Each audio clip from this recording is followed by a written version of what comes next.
Hey guys, Janice Petteway, Director of Brokerage Development for Exit Realty Corp International. Hope you're having an awesome day. Just wanted to talk to you today about being the voice that can calm and guide your sphere, the people in your life right now that maybe are a little concerned about keeping up with their mortgage payment. That's our focus today. I'll probably end up doing one that maybe talks about rents and all the other topics that we should be getting more and more knowledgeable on. But today I want to talk about this one topic because I think it's so important. And I keep hearing all kinds of things and reading on Facebook, things that I believe could potentially be untruths. So I want you to learn, read, not hear from me, us, and get the knowledge that you need to guide them. So right now, most mortgage companies are very aware that depending on how long we stay in this shutdown, pretty much 90% shutdown phase, some people are going to have a little bit of a hard time paying their mortgage payment, right? So what do? The first thing they need to do is determine if Fannie Mae or Freddie Mac owns their mortgage. Such a huge, or backs their mortgage, such a huge percentage in the US do. And you guys should, in Canada, should also be checking to see what is available to you, right? So in the US, I want you to jog this down. KnowYourOptions.com backslash lookup is for Fannie Mae.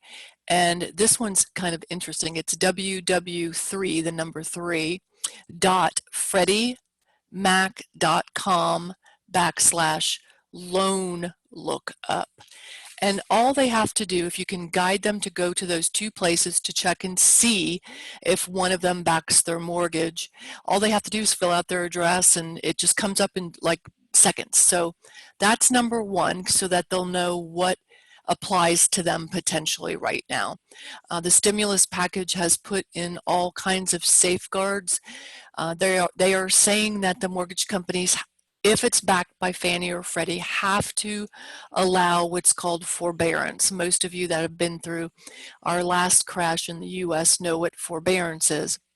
The red flags of forbearance are, what is that particular mortgage company servicer allowing? What does it really mean? Because in my opinion, the last thing that we want most of our people to is to get in a worse financial position later. So if, for example, their bank says, yes, you can go ahead and not pay your payment for 90 days, they need to be educated to ask more questions. What happens at the 91st day? A lot of what is happening right now is they're getting word that they would owe 3 months payments plus the one that's due then. So they would have to have the equivalent of 4 payments to send in right then and there. I don't think that's going to help most people, right? If they had the means to do that, would they even need a forbearance? In most cases, probably not. So in my opinion, the only thing they should be really trying to get is the forbearance that tags the months missed onto the back time of the loan. So for example, if they owed 25 years to the day left on their mortgage and they didn't pay for 3 months, then they would just have a mortgage time frame of 25 years and 3 months. And then after the 90 days, they would just pay their very next mortgage payment, nothing backwards.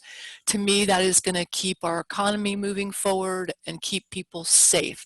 My personal opinion, just from everything that I'm seeing and learning, that they're going to get this addressed. And I believe that maybe the mortgage companies that have these loans will be told that's pretty much their option. That's what they need to do, because otherwise all we're doing is putting off some really hard times for people, right? And I don't think with everything that the government is doing right now to try to keep people safe financially to get through this, that they're going to think that that is a good idea, right?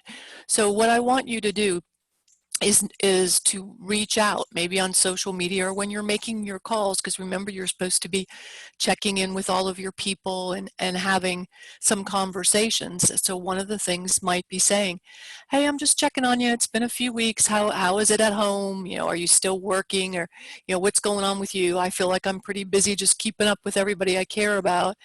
And you know what? I wanted to let you know that we're getting very educated on how to guide people with knowledge to maybe get through maybe not being able to pay their mortgage payment totally over the next few months. So if you have anybody that needs some guidance, you know, please have them reach out to me. I'm happy to help. Wouldn't it be better for you to know now who's struggling and be able to help them, guide them, give them some advice, or realize that there's probably a chance they're not going to be able to get this corrected? Maybe they've lost jobs, both of them, one of them, or, and the writing is on the wall. Do they need to get that house on the market in the areas that you're allowed to and move? Or if you're not allowed to, do you need to be ready to do that right at that first moment so that you can help them preserve every single penny that they potentially have in that house? Now, what if it comes up and they're not Fannie or Freddie backed? Well, then they should be calling their own individual lender. That number is going to be on their mortgage payments, and they need to call and tell them that they XYZ, whatever is going on in their life. This is not going to work for someone that is still working full-time and has not had a loss in income, and they shouldn't, because they're gonna pay it back anyway at some point, right? So they're going to ask them questions like, are you employed? Did you lose your job? Is this temporary? Is this permanent? You know, they're going to ask them questions, and then they will present what they have available. But I want you guys to be in the middle of it. I mean, this is when good realtors really shine, because they're there through the good, the bad, and the ugly with their people, as a trusted advisor, someone that really wants to help and is of course totally non-judgmental and just supportive. Especially in this time, there'd be nothing to be judgmental about. But some of the comments I got years ago was some agents were not very supportive of people. So whatever your personal opinion is about people having reserves, or, you know, getting in over their head, can you believe I see some posts like that on mortgage payments and stuff? That's not that this is not the time or the place. Just be a trusted advisor and help them know what's available. Stay involved with us. I'm going to do my best to make sure that you guys are not only uplifted every day, but that you have the tools that you need to not only survive, because I'm not all about surviving, I'm about thriving. So I'll see you tomorrow.